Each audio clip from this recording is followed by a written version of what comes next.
O masayang araw mga ka-PL.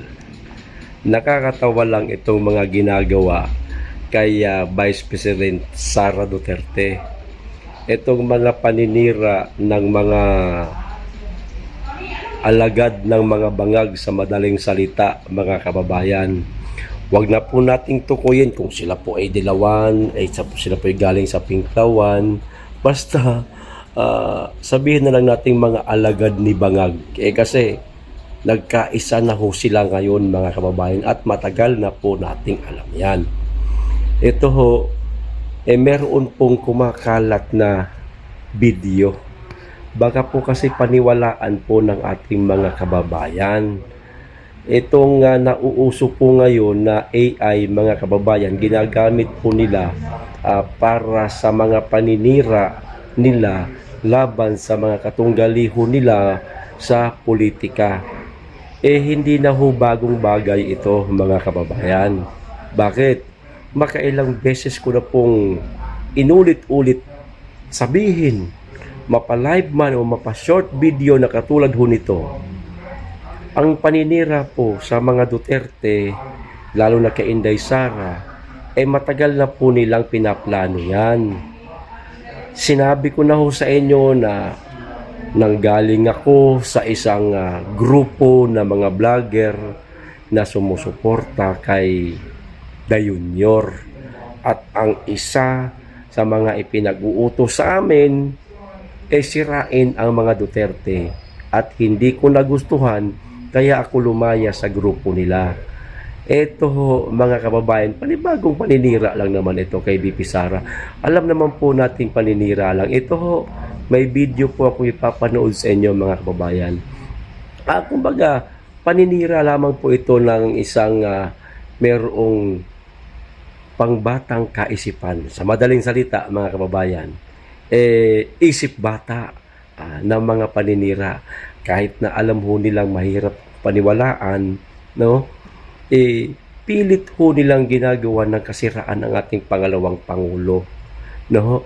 Malayo na po ito sa impeachment, hindi po ito parte sa impeachment itong video ipapanood ko sa inyo. Pero baka ho kasi mapaniwala nitong AI video na ito na totoo ang pinagsasabi nitong isang ale na naka-uniforme nga na pang-pulis o hindi ko pang-pulis ba ito, sundalo ba ito, basta naka-uniforme ho siya mga kababayan. Baka ho paniwalaan ng ating mga kababayan, ay ganito pala si BP, ay ganito pala ganyan, ay ganito pala. Di ba?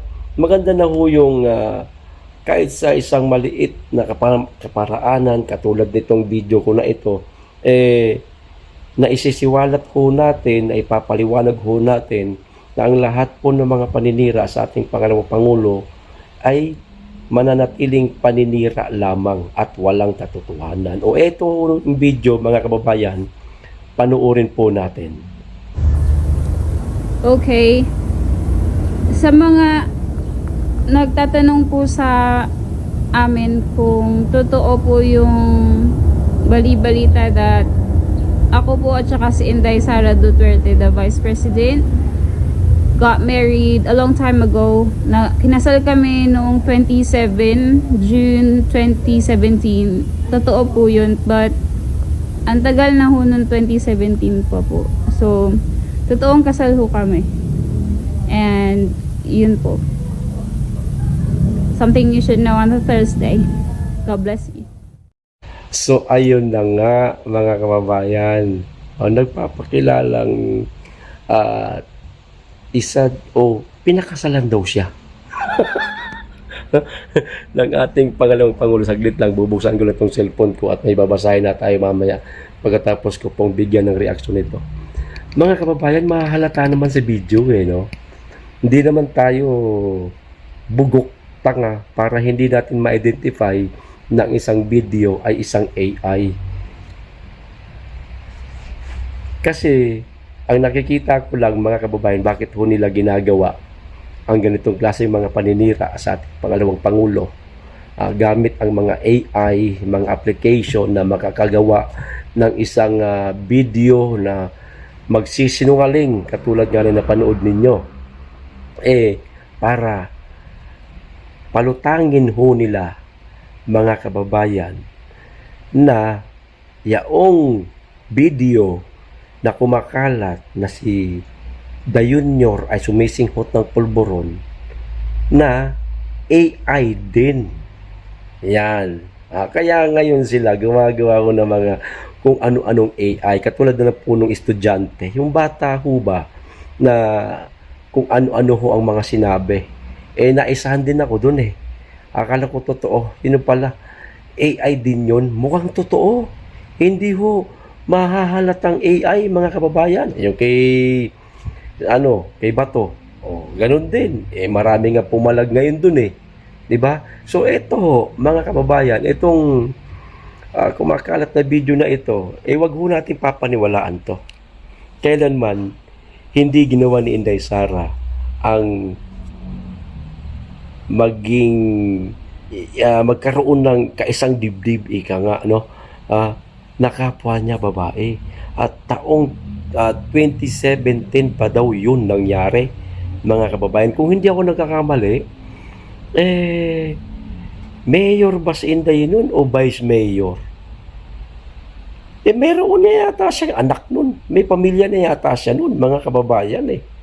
Diba? Tapos, tong video na to? Yung gumawa ho nitong AI video na ito, hindi ho nagre-research.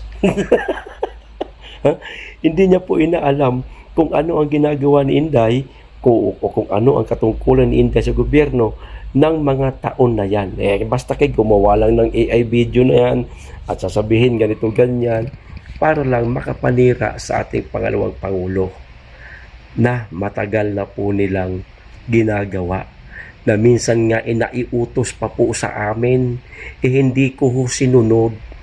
Kaya ako lumaya sa grupo na yun kasi sinisiraan ang mga Duterte. Hindi ko po kayang gawin yun. Dahil unang-una, alam ko ang ginagawa ng mga Duterte, magaganda sa Davao City. May mga nagawang maganda, pinaunlad nila ang Davao City. Tapos sasang-ayunan ko yung gusto nila na siraan ng mga Duterte. Di ba, mga kababayan? Kaya ako lumaya sa grupo na yun. Pero, ni Singkong Duling, hindi po ako tumanggap sa kanila, mga kababayan. Di ko alam kung meron mga nangyaring bayaran sa kanila, yung mga balibalita na sila yung mga bayaran, di ako sigurado. Pero, sigurado ako sa sarili ko na ni Singkong Duling, hindi po ako tumanggap sa kanila. Oo, nariyan pa yung mga conversation na itago ko pa, kung ano yung mga pwedeng isira sa mga Duterte, meron kang pagpipilian, nariyan, nakatago pa. Pero conversation na merong bigayan na gito ganyan, wala, dahil wala akong natanggap. Ewan ko lang sila. Okay, ito, idagdag ko lang ho, mga kababayan, itong kapapasok lang ho na balita. Itong isa sa mga pinaghihinalaan po ngayon ng ating mga kababayan. Itong tungkol po, mga kababayan, kay dating Congressman Arnie Tevez ho, mga kababayan. Breaking news ho ito kaso 3 oras na po ang nakalipas. Kasi bumiyahe pa ako papunta ho dito sa studio. Ito ho ang balita, mga kababayan Hindi ko na lang po ilalagay dyan sa screen. Basahin ko na lang. Isinugod sa ospital si dating Negros Oriental 3rd District Representative Arnolfo Arnie Tevez Jr. ayon sa kanyang abogado na si Attorney Ferdinand Topacio. Binasa ko po ang buong artikulo nito, mga kababayan. Sinabi lang, basta isinugod si Arnie Tevez sa ospital. Pero wala pong sinabi si Attorney Topacio kung ano ang dahilan bakit siya sinugod. Sorry, meron pala. Maliban doon sa kanyang pananakit sa sikmura, maliban doon, wala na pong iba. Yun yung ibig kong sabihin. Sinugod sa ospital dahil malubhang sakit ng kanyang tiyan, pero maliban doon, wala na. High blood o ano man yan, wala na. Inatake, wala na. Sakit lang ng tiyan.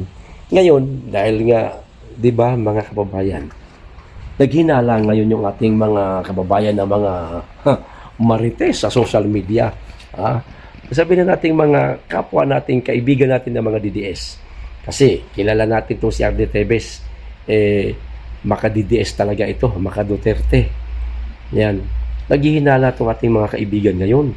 Kasi di baga, hindi ko sinasabing ito ha, pero ayon to sa mga kwento-kwentuhan. Di bagay pagka ang isang tao ay nilason, ang unang mararamdaman niyan, maliban sa mahihilo ka, magsusuka ka, sasakit ang tiyan. Ngayon naghihinala yung ating mga kababayan na baka naman, gusto nilang gurgurin si dating Congressman Arnie Tevez at dinaan na lang sa lason para hindi halata. Yan ang usap-usapan ngayon sa social media, mga kababayan. Kahit pa basahin po natin yung mga comment doon sa binasa kong balita, iisa ang sinasabi ho ng ating mga kababayan, baka nilalaso na ng paunti-unti itong mama na ito. Kasi marami hong alam talaga yan. Marami hong ibubunyag yan. Ngayon, medyo alam niyo yung nagtitimpi, nagpipigil pa lang itong si RD Tevez para wag ibunyag yung kanyang mga nalalaman. Ngayon, malay natin baka isang araw, ibunyag rin yan, mga kababayan. Baka isa yan sa kinatatakutan nila na maibunyag, no, sa sambayan ng Pilipino ang mga nalalaman niyang mga kabulustugan nitong mga bangag. Kaya ayon sa ating mga kababayan na mga nakasubaybay sa social media, kaya parang nilason. Pero ako, hindi ko sinasabing nilason, ha? Usap-usapan lang yan, mga kababayan. Ano ho sa palagay ninyo? Kayo na po ang humusga. Hanggang dito lang po. Maraming salamat. Mag-iingat kayo lagi at higit sa lahat, mahalin natin ang Pilipinas.